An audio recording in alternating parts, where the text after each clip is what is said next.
오늘 로마서 마지막 시간입니다. 사순절, 부활절, 그리고 부활절 이후 첫 번째 주일, 부활절 이후 두 번째 주일까지 평소와는 달리 로마서를 통해서 우리가 이 사순절과 부활절의 시간까지를 함께 그 의미들을 짚어봤습니다.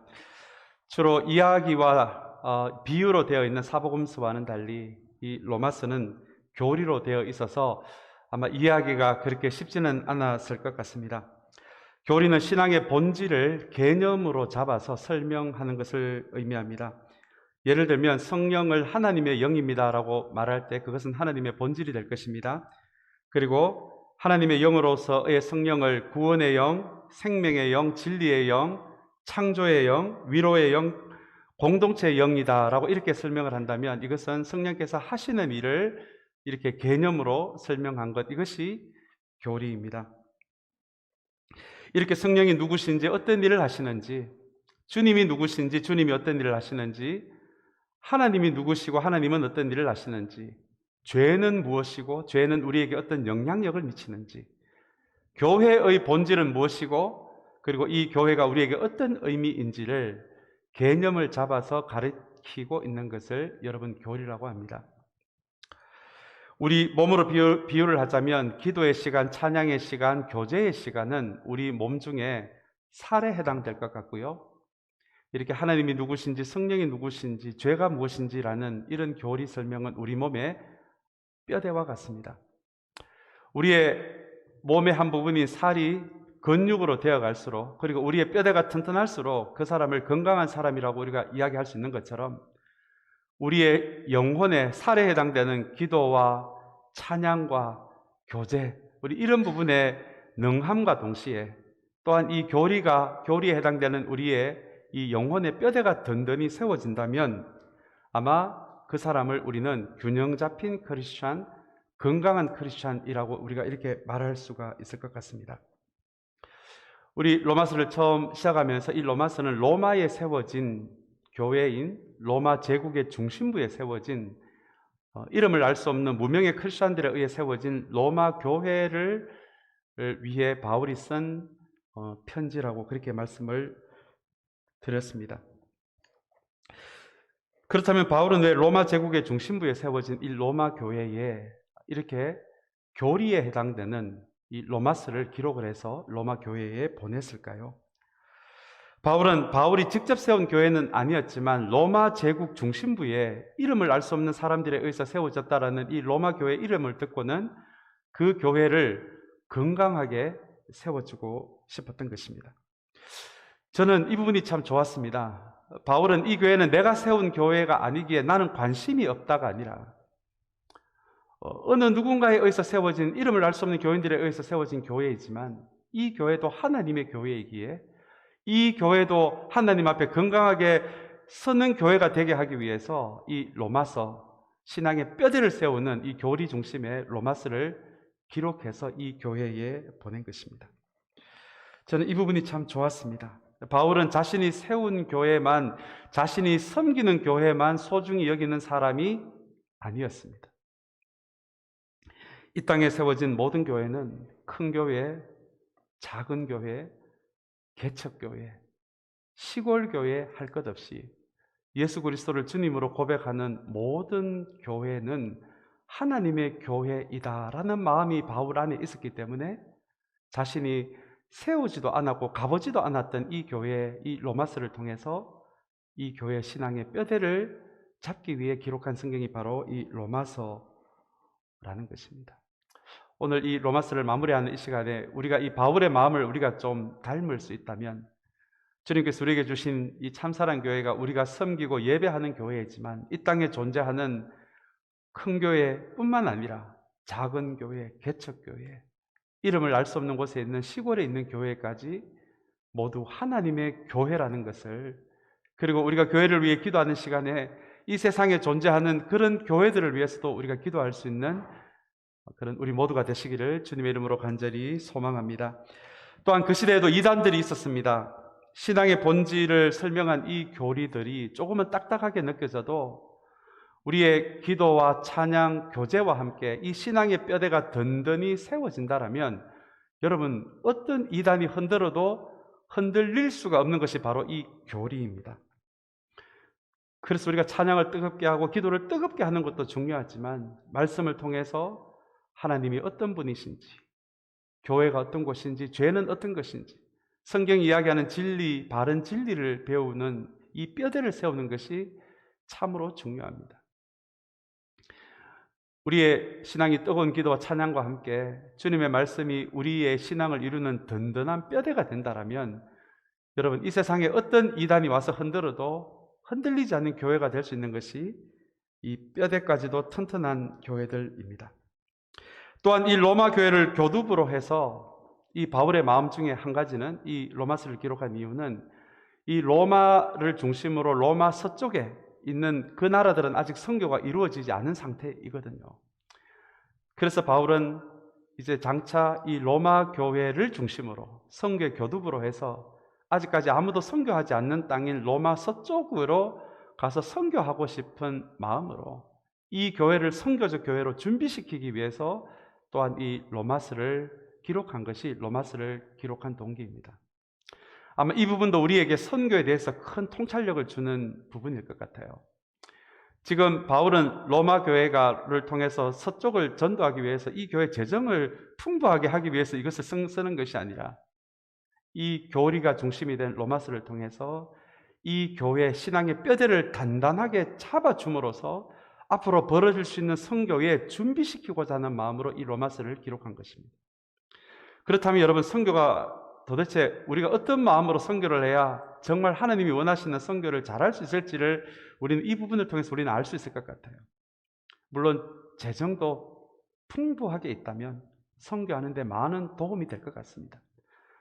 그러나 바울이 선교를 준비시키기 위해서 이 말씀이라는 뼈대를 든든히 세워주는 과정을 우리가 지켜본다면, 선교는 돈으로 하는 것이 아니라 한 공동체가 말씀과 기도 가운데 든든히 서 있는 교회가 된다면 그것이 선교를 위한 가장 단단한 준비가 될 수 있다고 하는 것이, 여러분, 이것이 로마서를 통해서 이 로마에 있는 교회를 든든히 세우고자 하는 이 바울의 마음이었습니다.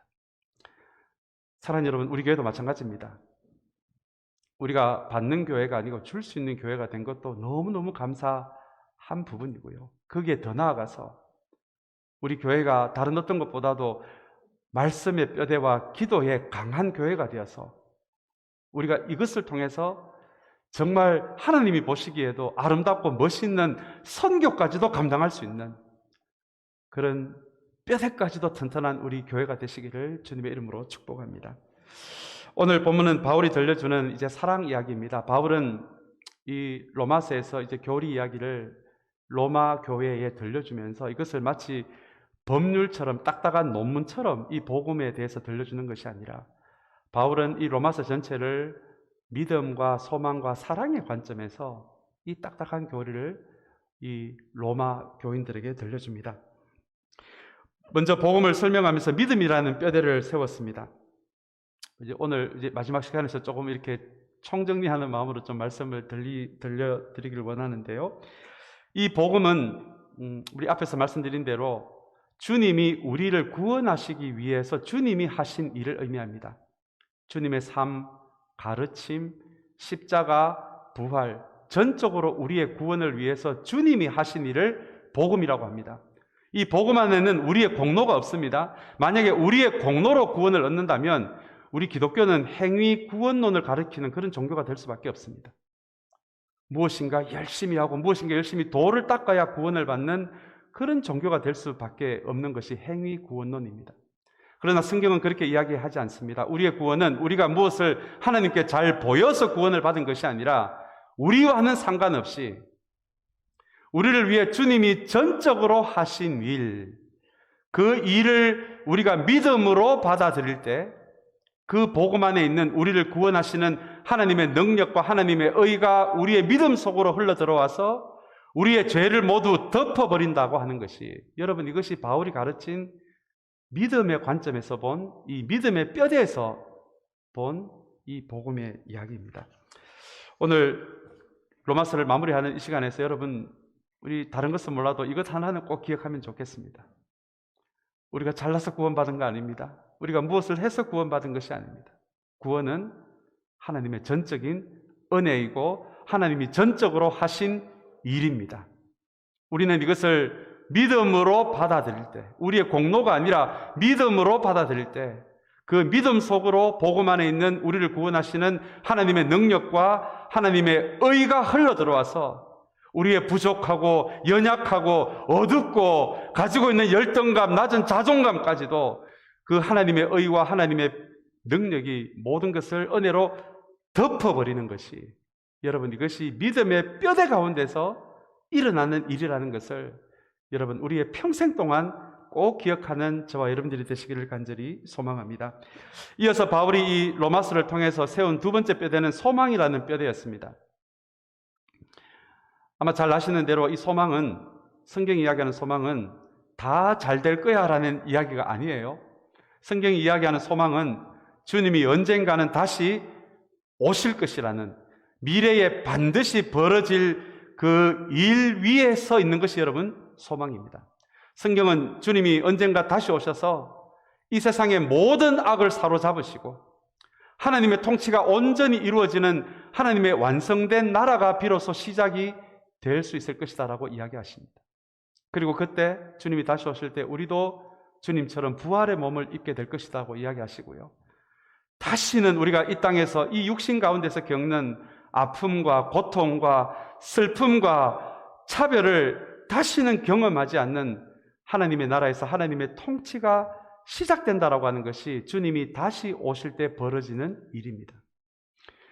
여러분, 성경은 이것을 소망이라고 이야기합니다. 언젠간 반드시 벌어질 이 소망 때문에, 이 소망을 정말 저와 여러분들이 가지고 계신다면 현재 나의 삶을 대충 살 수가 없었거든요.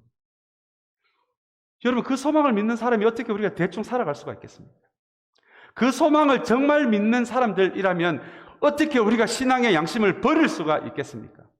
어떻게 우리 마음의 어두움을 마치 이것이 운명인 것처럼 계속 가지고 살아갈 수가 있겠습니까? 그래서 성경이 이야기하는 소망의 삶이라는 것은요, 언젠가 주님이 오셔서 이런 일이 벌어지기에 현재 나의 삶을 소중히 가꾸어 갈 수밖에 없고, 현재 나의 신앙의 양심을 지킬 수밖에 없고, 우리가 악을 완벽하게 이길 수는 없지만 주께서 악에게 지지 말라고 하셨으니 언젠간 다시 오실 그 주님을 소망으로 지금 악을 어떤 모양이라도 버리게 하고 그 악과 싸울 수 있는 현재 그런 삶이 바로 소망에서 나온다는 것입니다. 여러분, 이것이 바울이 복음을 통해서 우리에게 세워준 두 번째 단단한 뼈대입니다. 이 소망이 없다라면, 주님이 오시는 일이 없다라면, 그래서 영원이라는 것이 없다라면 아마 우리 모두에게 가장 행복한 삶은 즐기면서 평생 사는 삶일 것 같습니다. 아니, 영원이 시작되지 않는데, 하나님 나라가 완전한 통치가 시작되지 않는데 우리가 이 땅에서 참고 견디고 자존심 참고 희생하고, 여러분, 그게 무슨 의미가 있습니까? 그거 그냥 바보 같은 삶이 아닙니까? 그러나 바울은 주님이 언젠간 반드시 다시 오시기, 그 소망이 우리의 소망이 되어서 현재 나의 삶을 반드시 세워나가고, 신앙을 반드시 세워나가고, 믿음을 반드시 세워나가는 그 소망의 삶이 바로 주님이 언젠가는 다시 온다라는 이 소망에서 나온다라고 바울은 그렇게 이야기하고 있습니다.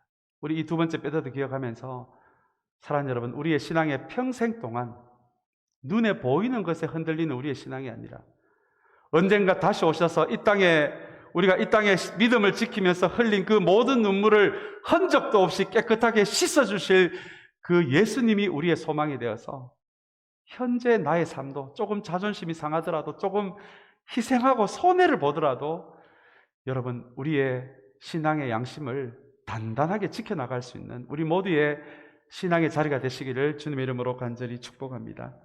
오늘은 이제 세 번째로 이 바울이 로마 교회에 정말 세우고 싶은 이 마지막 뼈대에 관련 말씀입니다. 바로 사랑이라는 뼈대입니다.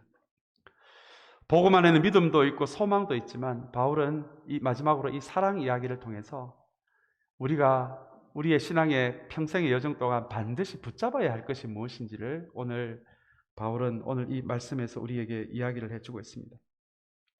개인적으로 사랑에 대해 설교를 준비할 때가 가장 어려운 것 같아요. 이 사랑은 느끼는 거여서 말로 표현할수록 이게 점점 어려워지고, 어떻게 보면 좀 추상적으로도 이렇게 설명이 그렇게 될 수도 있는 것이 이 사랑에 대한 설교인 것 같습니다. 사랑은 설명의 영역이 아니고 사랑은 신비의 영역이어서 더더욱 이것을 말로 푸는 것이 쉽지 않은 것 같습니다. 우리 일전에도 한번 말씀드렸지만, 금방 태어난 아기가 자기가 누구인지를 처음으로 깨닫는 순간이 이 아동 심리학자들에 의하면 엄마의 사랑스러운 눈과 아이의 눈이 처음으로 마주칠 때라고 그렇게 이야기합니다. 저는 이 이야기도 너무 신비스러웠거든요. 아니, 도대체 사랑이 뭐길래 정말 진실한 사랑으로 엄마가 아기의 눈을 바라보는 순간 그 아기에게 내가 누구인지에 대한 자의식이, 엄마의 사랑의 눈과 아기의 눈이 딱 마주쳤을 때 자의식이 생긴다라는 것, 도대체 사랑 안에 어떤 힘이 있길래 자기 정체성이 생길 수 있을까? 참 저에겐 이건 말로 설명할 수 없는 신비의 영역이었습니다. 우리 일전에도 제가 몇 번 말씀드렸던 사랑 이야기만 나오면 제가 들려드리는 이야기가 911 사건입니다.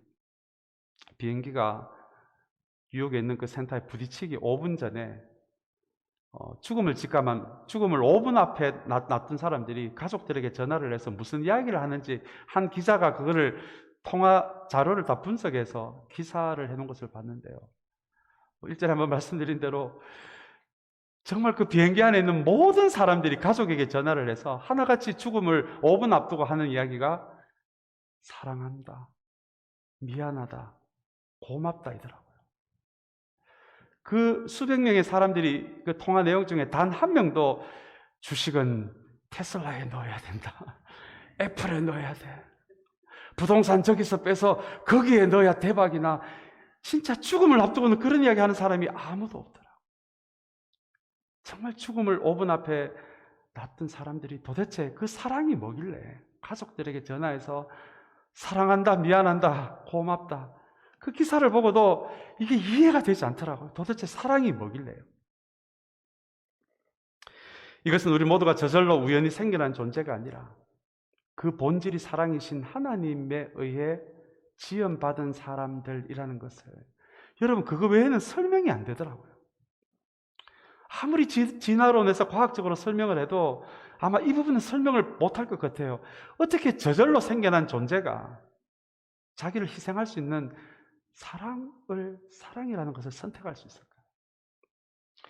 그래서 이런 사랑의 신비는 파고들면 파고들수록 누군가가 우리의 근원이 되시는 그 하나님이, 그분의 본질이 사랑이시기에, 우리를 사랑으로 만드셨기에 우리는 진실한 사랑에 반응할 수밖에 없는 사람들, 그 영혼들로 살아가는 것이 우리 인간들이구나 라는 것이 여러분, 사랑 이야기에 빠져들면 빠져들수록 깨닫는 부분입니다. 성경이 보여주는 가장 충격적인 하나님의 모습은 제 개인적으로는 누가복음 15장에 나오는 하나님의 모습입니다. 누가복음 15장에는 탕자 이야기가 여러분 나오지 않습니까? 뭐 잘 아는 이야기입니다. 그 시대에 2000년 전에, 무려 고대 시대에 살아있는 아버지에게 내 몫의 유산을 물려달라는 것은 살아있는 아버지의 면전에서 아버지 당장 죽었으면 좋겠다라는 그 의미와 같은 의미거든요.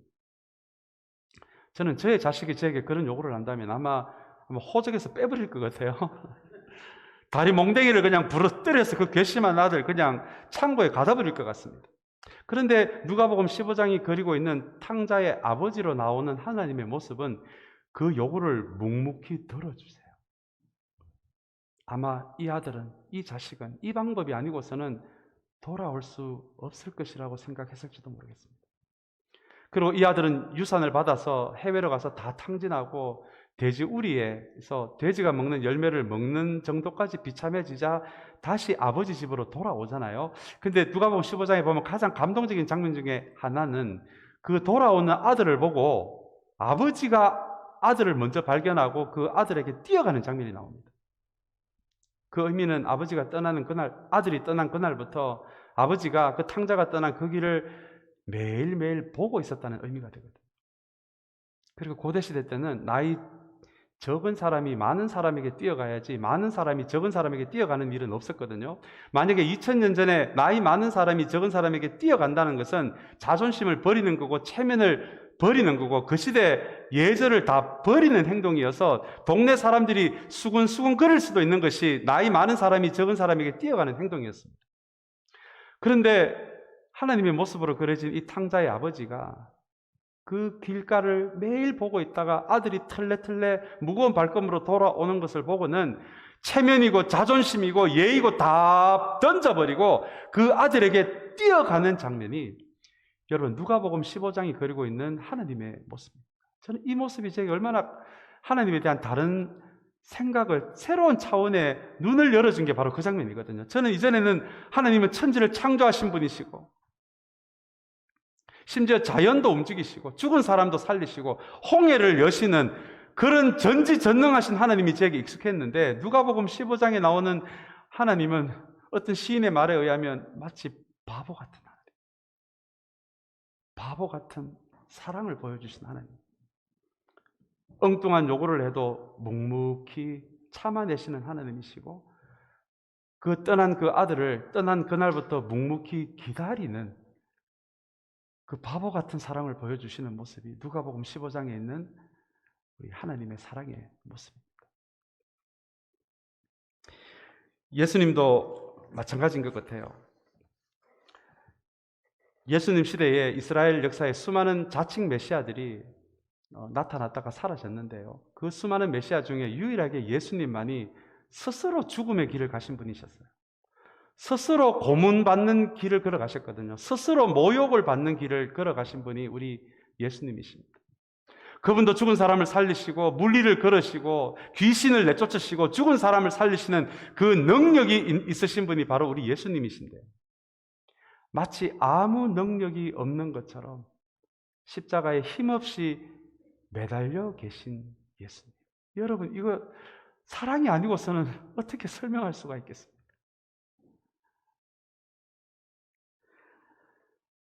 얼마 전에 제가 정신지체 장애인들이 체육대회 하는 것을 제가 한번 본 적이 있습니다. 풍선을 발에 묶고 상대방의 풍선을 먼저 터뜨리는 사람이 이기는 그런 경기였는데요. 제가 우리 정신지체 장애인들이 피크닉 가서 그 체육대회 하는 것을 제가 보고 그 장면을 보고 제가 얼마나 놀랐는지 모릅니다. 우리 정상인들은 상대방 풍선을 먼저 터뜨리려고 우리가 애쓰지 않습니까?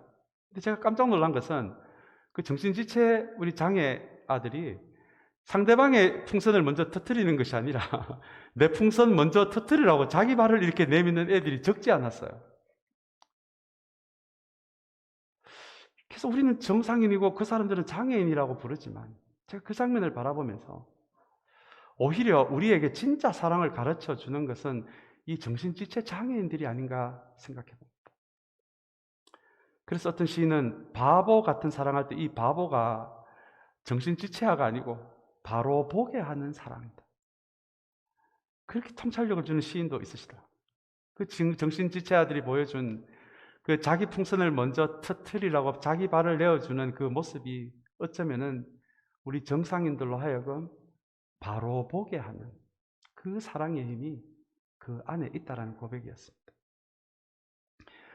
하나님의 사랑, 예수님의 사랑, 어떻게 봐도 바보 같은 사랑입니다. 이해할 수 없는 사랑이에요. 어떻게 그렇게 강하신 분들이 약해져서 십자가에 매달릴 수가 있겠습니까? 그러나 성경이 이야기하는 하나님의 사랑은 정말 우리를 변화시킬 수 있는, 정말 우리의 존재부터 변화시킬 수 있는 그 사랑은 이 하나님의 바보 같은 사랑, 예수님의 바보 같은 사랑이 아니면 우리의 이 자기 중심성이 깨어질 방법이 없다는 것입니다. 그래서 그 하나님이 우리에게 보여주신 사랑, 주님이 우리에게 주신 마치 아무 힘도 없는 분처럼 그렇게 매달려 있을 수밖에 없는, 그리고 유산을 요구하는 자녀에게 유산을 순수히 내어주시고 그 자녀가 되돌아오기를 그 길을 묵묵히 바보같이 기다리시는 그 하나님의 사랑이 아니고서는, 주님의 사랑이 아니고서는, 그 바보 같은 사랑이 아니고서는 우리가 뿌리째 변화될 수 없기에 우리를 창조하신 그 하나님, 그 예수님이 그 사랑의 길을 걸을 수밖에 없었다고 하는 것이 하나님, 오늘 이 바울이 우리에게 들려주는 이 복음을 사랑의 뼈대로 세우자 하는 우리에게 가르쳐주는 의도입니다. 오늘 본문을 아마 이 사랑의 관점에서 읽으신다면 아마 우리 간단하게 좀 다 이해가 되실 것 같아요. 오늘 우리 본문 말씀을 짧게 좀 읽고 이 말씀의 의미를 한번 짚고 말씀을 마치도록 하겠습니다. 먼저 31절, 32절 말씀입니다. 우리 이 말씀 한번 같이 읽기를 원합니다. 그렇다면 이런 일을 두고 우리가 무엇이라고 말할 수 있겠습니까? 하나님이 우리 편이시면 누가 우리를 대적하겠습니까? 자기 아들을 아끼지 않으시고 우리 모두를 위하여 내주신 분이 어찌 그 아들과 함께 모든 것을 우리에게 선물로 거저 주지 않으시겠습니까? 여러분, 이 말씀은 우리가 막 설명하기보다 그냥 이렇게 느끼시면 될 것 같아요.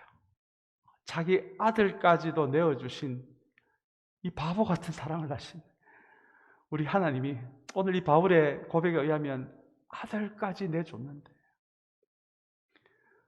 우리 그분이 창조하신 우리의 필요, 우리의 결핍, 우리의 고통, 우리의 상처를 보고 계시는 그 하나님이 그 아들과 함께 우리에게 모든 것을 선물로 주지 않으시겠습니까? 여러분, 이것이 바울의 고백입니다. 우리 하나님은 사랑의 눈먼 하나님의 사랑이십니다. 우리가 우리의 인생을 살아가면서 겪고 있는 모든 결핍들, 고통들, 여러분, 우리의 삶도 얼마나 고단할 때가 많이 있습니까?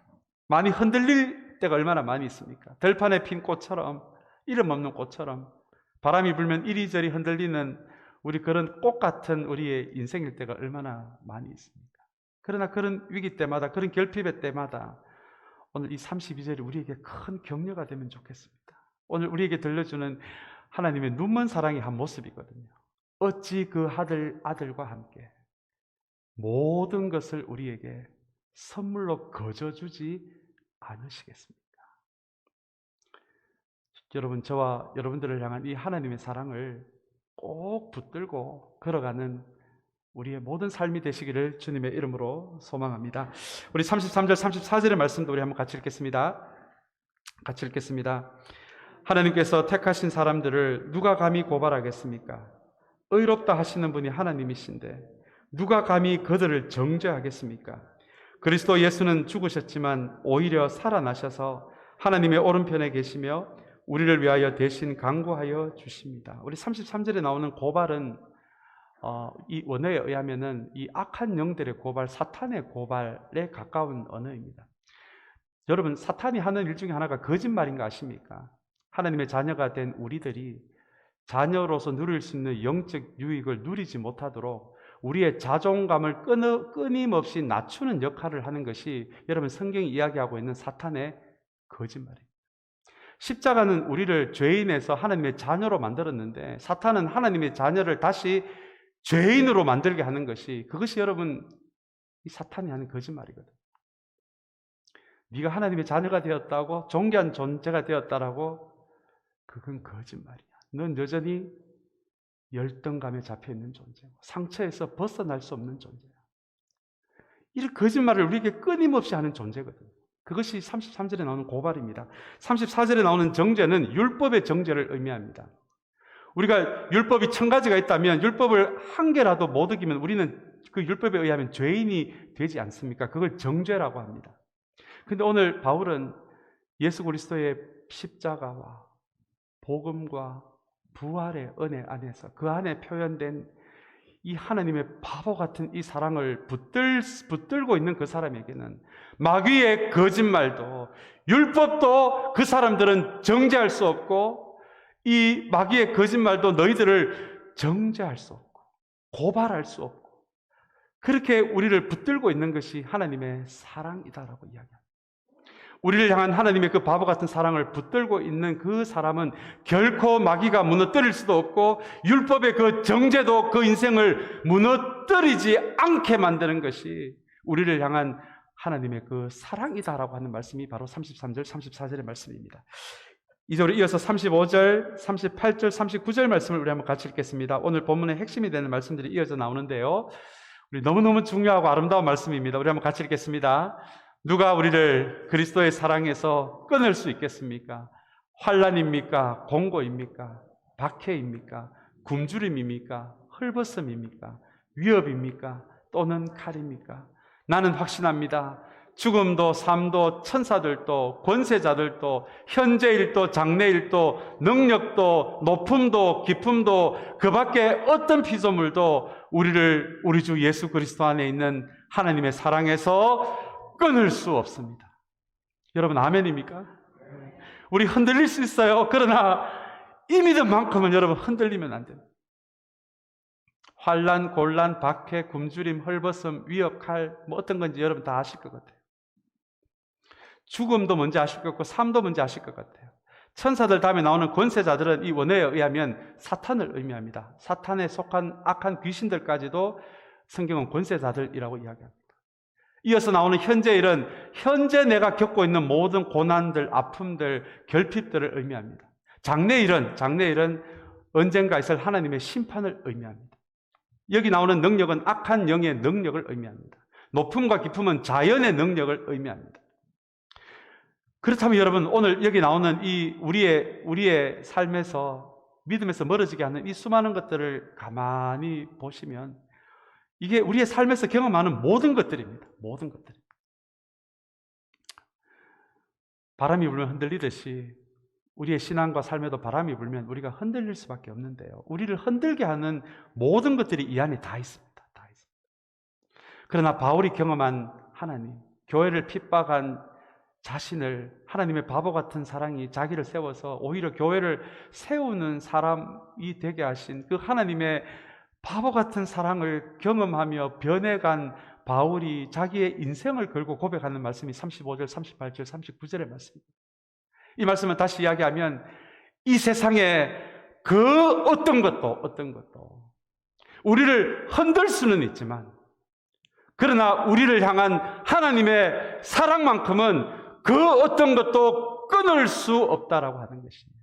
오늘 이것이 로마에 있는 교회 교인들에게 정말 바울이 든든하게 세워주고 싶은 사랑이라는 뼈대입니다. 이제 우리 마지막 말씀 37절 말씀입니다. 이 말씀 읽고 마치겠습니다. 같이 읽겠습니다. 그러나 우리는 이 모든 일에서 우리를 사랑하여 주신 그분을 힘입어서 이기고도 남습니다라는 말씀. 여러분 어디를 봐도 진다는 이야기가 없어요. 진다는 이야기.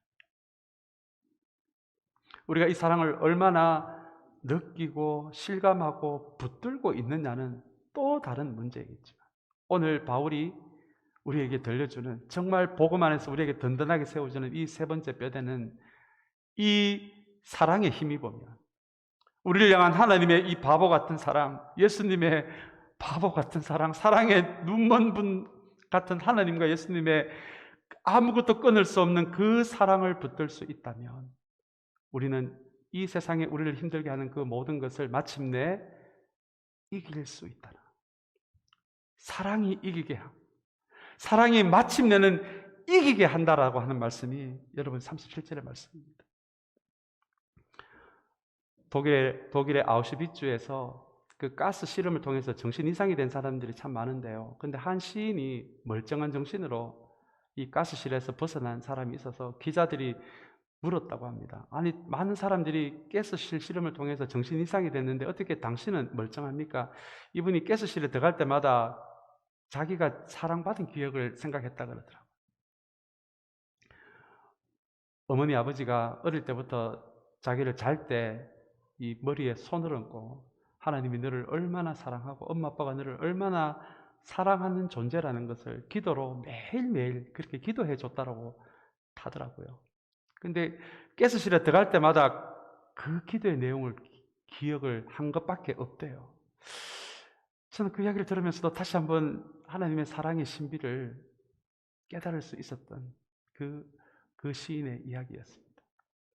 사랑하는 여러분, 다시 한번 오늘 이 말씀을 통해서 바울이 우리에게 들려주고자 하는 이 복음 안에서 우리가 붙들어야 하는 뼈대인 이 사랑의 뼈대를 사랑하는 여러분, 다시 한번 우리의 모든 인생과 신앙의 여정에 꼭 붙들고 갈 수 있는 우리 모두가 되시기를 주님의 이름으로 축복합니다. 우리 마지막으로 저를 따라서 한번 해주시기 바랍니다. 사랑이 마침내 우리를 이기게 합니다.